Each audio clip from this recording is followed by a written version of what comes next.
Christmas Music Collections for the Soul, a story of faith, hard work, and perseverance. On a snow-dusted Christmas Eve, Ron Clancy and 4 other first-grade boys at St. John's Orphanage in Philadelphia attended their first midnight mass. To this day, Ron has never forgotten the feelings of awe that he had on entering the orphanage chapel. The magnificent creche on the side of the altar, the ceremonial burning of frankincense, and the lush fragrance of Christmas firs tethered to the pillars throughout the chapel created an intimate scene. But what mostly enhanced Ron's wonderment was the beautiful singing of Christmas carol hymns by a choir of nuns, the sounds of which seemed to spiral heavenward as though on the wings of angels. For a 6-year-old boy, the experience of that midnight mass inspired a love for Christmas carols and music.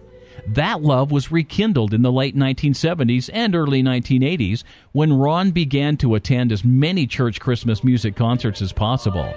The experience exposed him to the bounty of ancient Christmas carols and music little heard on radio, and so impressed Ron that he began to assemble an eclectic Christmas music library.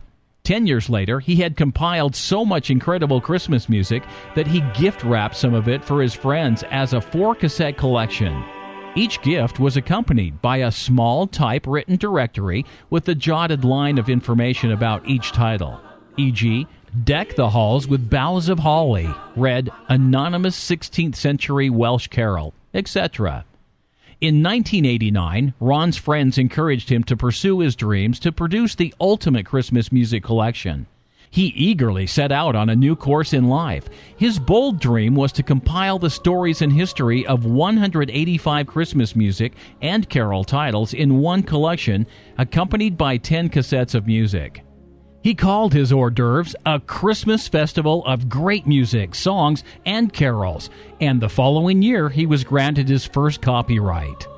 2 years later, a close friend gave him a colorful Christmas present, an attractive wooden box prototype encasing a large book with a 10-cassette collection.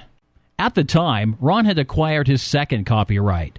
Ron then produced a brochure using images of the prototype in an effort to attract a publisher or record company to his cause. There were no takers.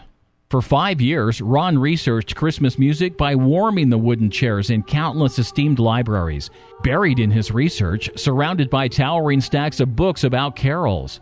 But meanwhile, he still had to earn a living as an executive recruiter for high-tech companies. Looking over his project in 1995, Ron felt something was missing. A light bulb went off. Art! The project needed beautiful art. That meant more research, and once again, while the snow was falling and friends were calling, yoo-hoo, Ron found himself holed up in more libraries, lurking among their dusty shelves, and going cross-eyed, wading through stacks and tomes of art books, looking for just the right images to illustrate the carol stories and lyrics. He even pawed through collections of dusty old Christmas cards and old sheet music covers, not filed neatly, but dumped into old boxes. He literally looked at tens of thousands of images. But that was only the half of it. Most of the images he wanted to use were protected by, well, you guessed it, copyright. At least by then, Ron knew the drill. Amassing what he believed would be one of the finest collections of Christmas art to go along with his fascinating carol stories and music, Ron became more excited about his project. So sure of its uniqueness, he knew a publisher would eventually snap it up. The CEO of Harry N. Abrams, Inc., the highly respected art publisher, was impressed with Ron and told him he was trying to raise Christmas music above the mundane. The publishing company then tried to get Reader's Digest on board. The response was, not invented here. Ditto for Time Life Music when it learned about all the copyrights involved. After 11 years of dogged research, and with no publisher willing to risk taking on his overly ambitious project, Ron decided to go at it alone in the year 2000. He filed for his 4th copyright, maxed out his credit cards, and published Best Loved Christmas Carols, the first volume of his planned 10-part series newly titled The Millennia Collection.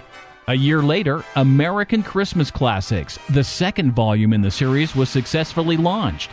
Ron would eventually author 2 more collections titled Children's Christmas Classics and Sacred Christmas Music.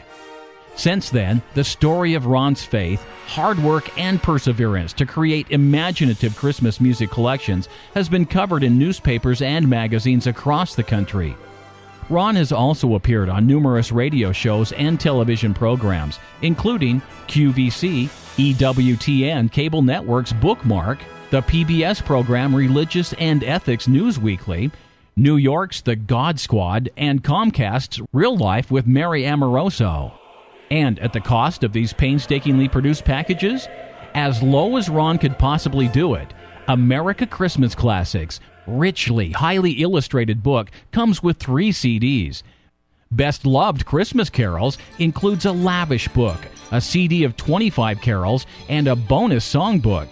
Both are available now at special discounts at www.christmasclassics.com.